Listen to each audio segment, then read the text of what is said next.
Iba na namang style ang ating gagawa ng pattern, tatabasin at saka tatahiin. Hindi na ito isang short pant, kundi isang long pants, back garter. Itong style na to ay kadalasan ninyo makita sa mga elementary pupils. Ito, tingnan nyo. Meron ng zipper at botones, meron ng sinturira para sa sinturon, at meron ng bulsa para sa baon na pera. Ito ay sa front part. Sa back part naman ay walang bulsa, pero pwede naman itong lagyan, huwag muna sa ngayon, at merong garter sa baywang. Ang kagandahan nitong style na to ay adjustable. Pwede ito masusuot sabay sa unti-unting paglak.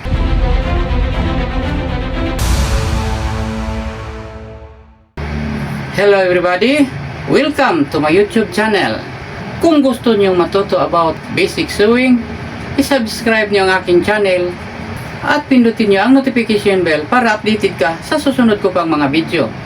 And don't forget, like, subscribe, and share. Magawa na tayo ng pattern ng long pants back garter. Back garter kasi, ang back part lang ay may garter. Pero bago pa tayo magawa ng pattern ay magsukat muna tayo. Ang style ng long pant na to ay may 6 na sukat. Una ang crotch, ang length, ang kanyang haba, waistline, baywang, hips, sa thigh o hita, tuhod, at saka sa bottom. Ganito ang pagsukat. Crotch 9 1/2, length 35 1/2, waistline 26, hips 33, hita 21, knee line 19, tuhod 18, bottom is 15. Magawa na tayo ng pattern. Ang una natin gawin ay ang horizontal line at ang vertical line. 5 inches mula sa itaas, 5 inches rin. I-connect 5 inches mula sa gilid, i-connect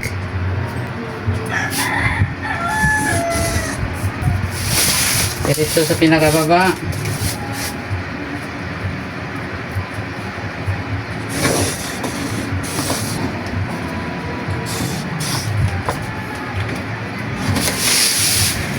ito na ang horizontal line, ito na ang vertical line. Ang una natin gawin ay ang front part at magsimula tayo sa hip line. Ang pagkuha sa hip line ay ganito. 1 1/2, itapat nyo ang 1 1/2 dito at magtanda kayo sa 9 1/2. Kabila rin. 1 1/2, 9 1/2. 1 1/2 dito, 9 1/2 dito. Tapos, i-connect nyo ito. Itatapat natin dito ang 1 1/2 kasi ang tatabasin natin ay ang front part na hindi kasali ang paha. Ito, tingnan nyo. Sinadya ko itong tinanggal para masilip ninyo. Hanggang dito lang ang ating tatabasin na pattern. At magdagdag tayo mamaya para sa kanyang paha. Ito. Hiwalay ito. Okay? Patuloy na tayo. Ang susunod ay sa knee line. Ang knee line natin, kung mapapansin niyo, ang sukat natin sa tuhod ay may 19 at 18. Ang 19 na aking sinusukat kanina, kung napapansin niyo sa aking pagsusukat, may sukat ako mula sa baywang hanggang tuhod, which is knee. That is the knee line. Ang sukat sa laki ng kanyang tuhod ay 18. Itong 19 na to, ang knee line, hindi ito kasali sa sukat sa kanyang laki, sa pants. Sukat ito kung saan tayo magkuha sa sukat ng tuhod. Kaya nga, linagyan ko ito ng slash. 19, which is the knee line, and 18 is the knee o tuhod. Tuloy na tayo. Mula dito, 1 1/2, 9 1/2 para sa crotch, 19 para sa knee line. Diretso na tayo sa pinakababa. Ang length niya, bottom. Ang bottom is 36 at magdagdag tayo ng 1 ounce para sa tupi. Magtanda tayo sa 37. Sa kabila naman, sa kasalungat na gilid, 1 and 1/2. Ito rin. Diretso sa crotch, 9 and 1/2.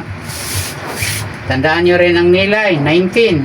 At diretso tayo sa kanyang haba na 36 plus 1 inch para sa tupi. Iko-connect natin yan. Kung nalilito kayo, ulit-ulitin nyo lang. Maintindihan nyo rin. Sa katagalan. Hindi naman masyadong matagal.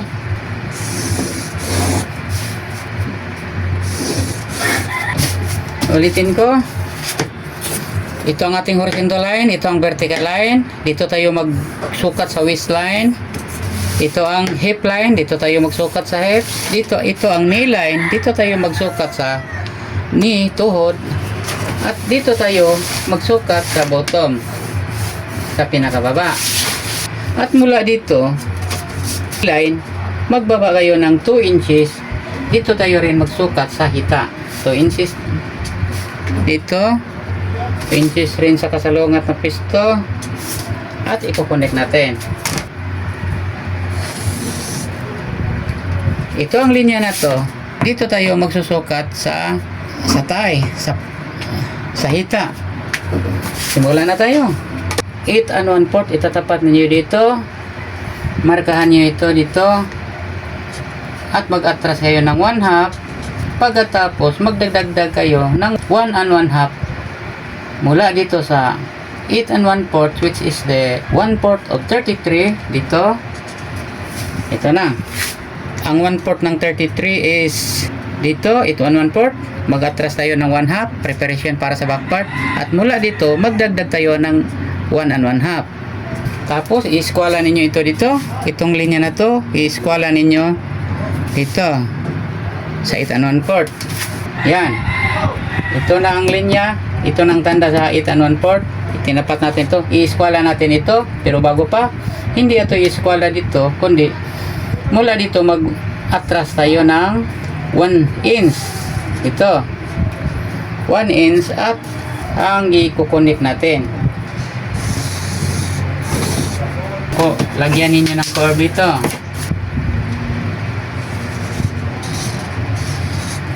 At pagkatapos 2 and 1/4 mula dito hanggang dito, lagyan niyo ang tanda. Dito tayo magkabit ng zipper. Itong tanda na to. Kung bakit tayo nag-atras ng 1 inch dito, nung nakaraan natin ginagawa, hindi tayo nag-atras dahil hindi naman ito garter sa front part. Kaya nga, nag-atras tayo ng 1 inch kasi ito, kita sa inyo, ang hips ay mas malaki sa baywang. Kaya pinaliit natin dito, nag-atras tayo ng 1 inch dito para lumiliit naman dito. Magkukurve din tayo dito mamaya. Tuloy na tayo. Balik tayo dito sa hip line. Itong ginagawa natin, 8 and 1/4, atras ng 1/2, magdagdag ng 1 and 1/2, yan sa pinakadulo dito, susukatan ninyo.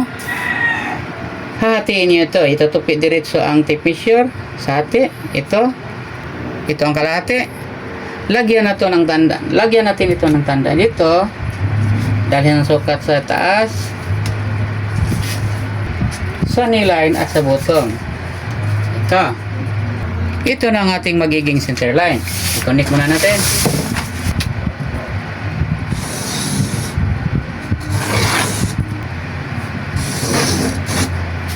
Ito na ang ating center line.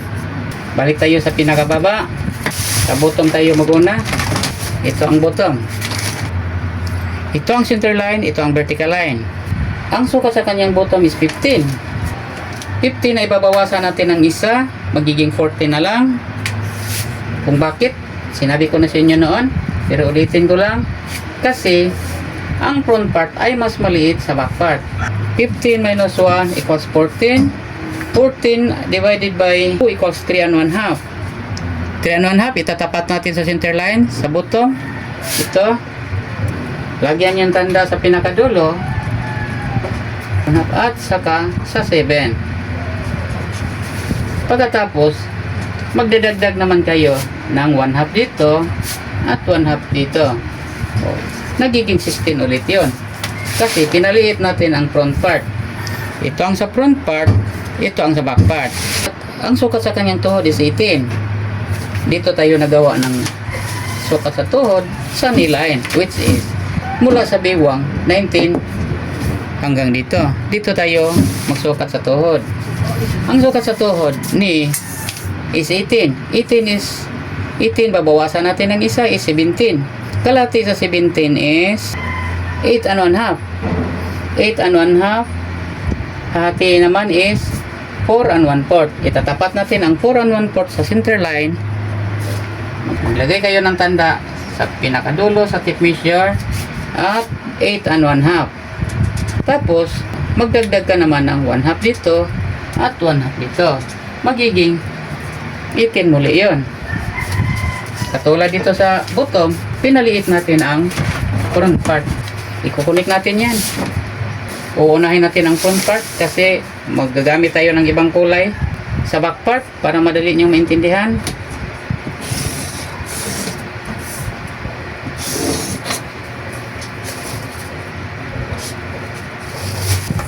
Sa loob ang front part.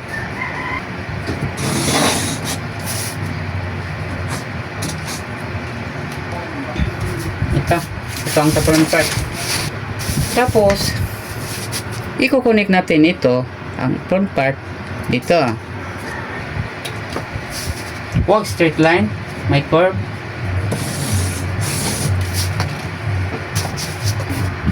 Tapos susakatin natin ang kanyang baywang.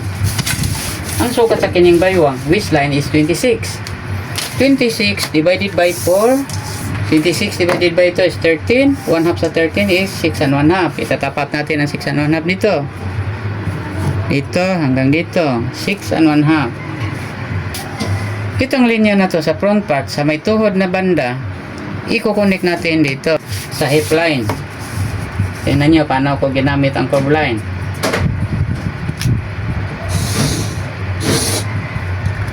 Tapos, i-connect naman natin ito. Ito ang front part.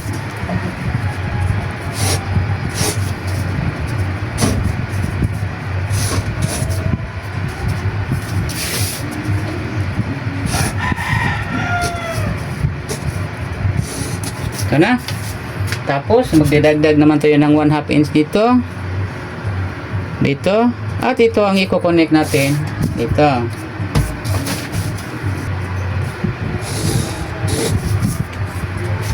Ito, nagdagdag tayo ng 1/2 inch dito. Ulitin ko sa inyo. Bakit tayo nagdagdag? Kasi ang sukat ng short pant o kaya long pant ay pataas na pataas dito hanggang sa back part. Mas mataas ang back part. Kaya nga, nagdadagdag tayo dito ng 1/2 inch. Tapos na ating front part. Ito, tingnan nyo. Ito ang front part. Ulitin natin. Ito. Ito. Ito. Ito. Ito. Sa kanyang tupi. Dito. Ito. Ito. Ito. Ito. Ito. Ito na ang buong front part. Ang paglagay sa bulsa, 2 inches mula sa corner, 2 inches mula dito hanggang dito, at sukatan nyo ng 5 and 1/4 dito. Ito ang laki sa opening ng kanyang bulsa, 5 and 1/4. Tapos ito ang kanyang bulsa. Ito. Tapos na talaga ang front part. Sa back part naman tayo. Simulan natin ang back part. Mula sa linya na to sa hip line ay magbaba tayo ng 3/8 o 1 inch dito. 3/8. Yan. Tapos magdagdag tayo ng 1 and 1/2. Biglagyan natin ng tanda. Tapos mula dito hanggang dito ay mag-atras lang tayo ng 1 inch. 1 inch. Tapos i-connect natin ito dito. Sa back part na to ha. Kulang kulay ang ating gagamitin. Magsimula na tayo sa back part. Kulang kulay ang ating gagamitin para hindi kayo masyadong malilito. Ulitin natin. Dito tayo magsimula sa hip line. Mula dito, magbaba kayo ng 3/8 dito. 3/8 to 1 end. Tapos magdagdag kayo ng 1.5 mula dito hanggang dito. Lagyan niyo muna ng tanda. Iko-connect muna natin sa baba ang buto hanggang tuhod kasi tapos na yun. Ito ang sa back part, ang sa labas.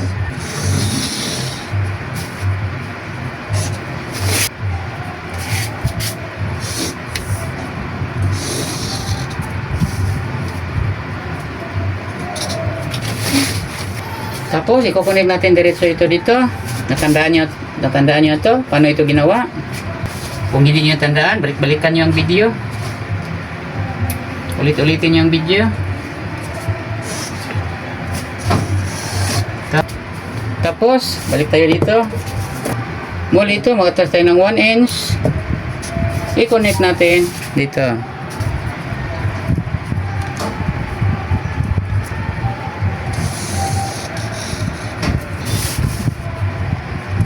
Sagad natin sa pinakataas. Tapos, i-curve nyo dito. Yan. Pwede naman itong diretsuhin. Pero para sa mga baguhan, gagamit kayo ng Prince curve para pang curve.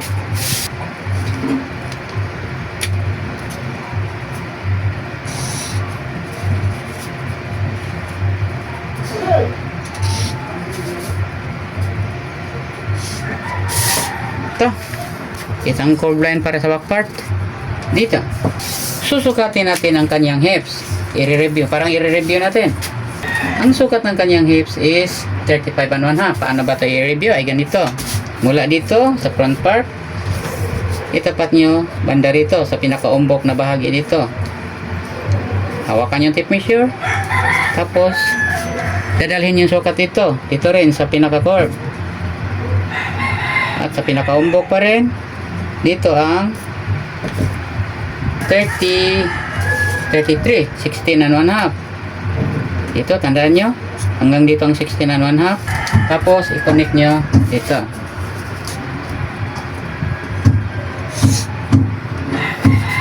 Tapos, itong pinaka-corner dito sa taas, sa front part, susukatan nyo hanggang dito. Sundan nyo ang forma sa kanyang curve sa pagsukat. Ito. Hawakan yung tape measure, dalhin nyo dito at straight nyo na lang dahil garter ito. Lagyan nyo ng tanda. Okay.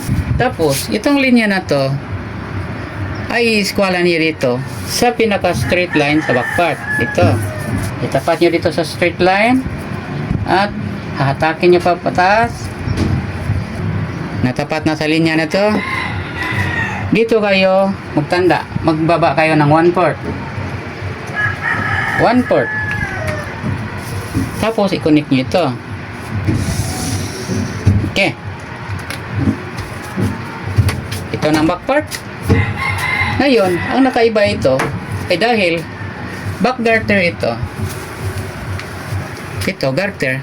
Ang tabas natin ito ay diretso pataas. Hindi ito katulad ng sa front part na hiwalay ang front part sa paha. Ito ay diretso ito. Kaya ang ating gagawin ay mula dito sa linya na to ay magdagdag tayo ng 3 inches. 3 inches. Tandaan nyo, muntik tayong na-share sa ating pattern paper sa itaas. 5.5 na lang sana ang binigay natin. At 3 inches din dito. Bakit 3 inches? Dahil itong sukat na to ay katapat lang ito sa front part. Ito. At magkatapat ito. At ito, diretso naman ito. Kaya na, nagbibigay tayo ng 3 inches. At itutupi ito ng 1 and 1/2. Itutupi ito ng 1/2. Magiging hanggang dito na lang ito. 3 inches. Tapos, itupi natin ng 1/2. Magiging hanggang dito na lang ito. Tapos, ito namang front part, magdadagdag tayo ng 1 1/2 dito ng paha. Ito, magiging hanggang dito na ito. Kung tatakipin nyo ito, ang front part at ang back part, ang front part at ang back part, magkatapat na ito. Gagawin na natin para hindi kayo malilito. Dito tayo magkat sa taas.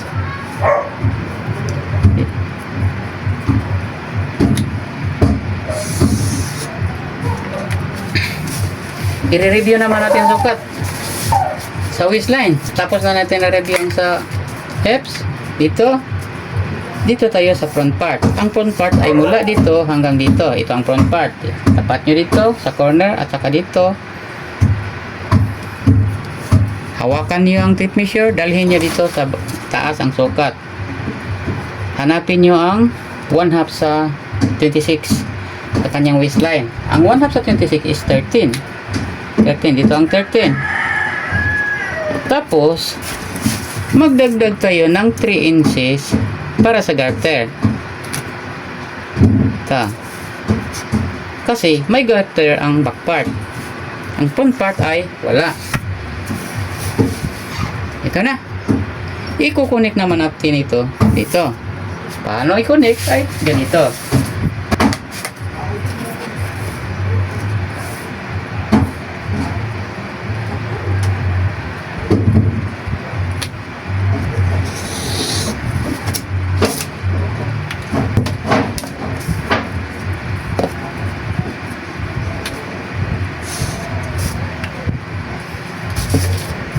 Yan, nakita niya. Ang front part ay paliit na paliit ito kasi wala itong garter. Ang back part ay palaki na palaki kasi lumiliit ito pag may garter na. Ganon. Kung i-review natin ang pattern, ang hips niya ay 33. Ulitin natin. 33 hanggang dito. Ang 33, ito. Tama siya, nagiging 33. At ang waistline na naman ay nire-review na natin. Dito tayo sa hita. Ang sukat ng kanyang hita ay 21. I-review natin. Mula dito sa black na linya, which is front part, hanggang dito, dito, at dito. Napapansin nyo?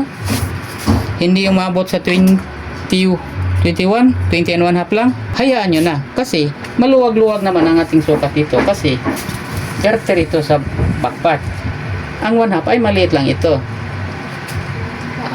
Ang mahalaga na maganda ang ating pattern. Ito na ang buong back part.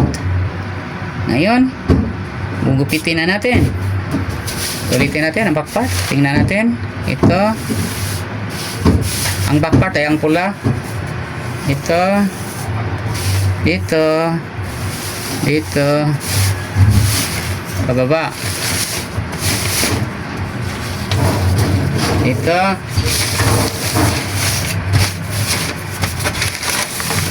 ito.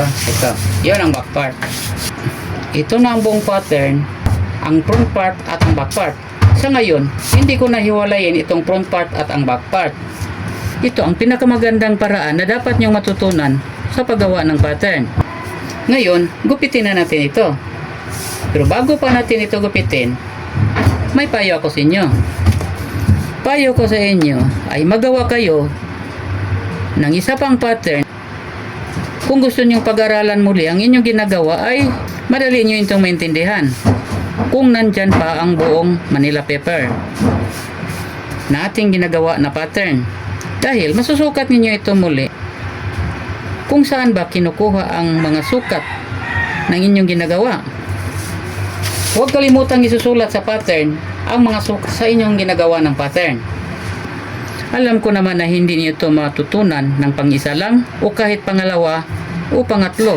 Nangailangan ito ng sipag at tiyaga sa pag-aaral nito. Kung may magawa na kayong iba, mamili na lang kayo kung alin ba sa dalawa ang inyong gugupitin at ang natira ay pag-aralan ninyo dahil buo pa ito at makita ninyo kung paano ginagawa ang horizontal line, ang vertical line, hep line, knee line, center line, at iba pa. Makikita rin nyo kung paano kinukuha ang crotch, length, waistline, hips, tuhod, at bottom.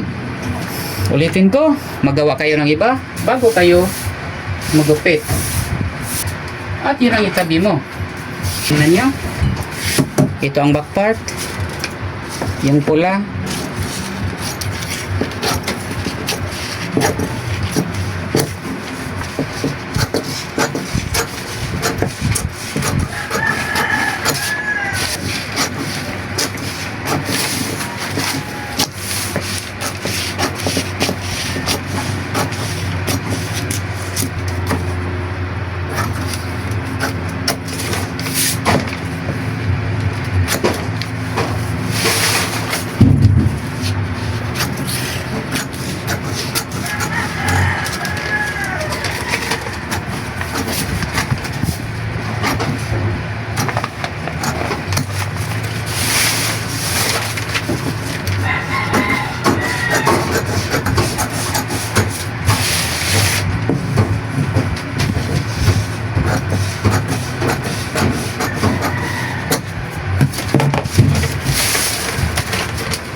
Tapos na tayo sa pagupit.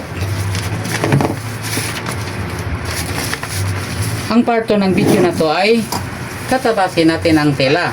Kung paano tatabasin ang tela sa magkasama na pattern, ang front part at ang back part. Ito na ang buong pattern. Ngayon, may iba na naman kayong natutunan.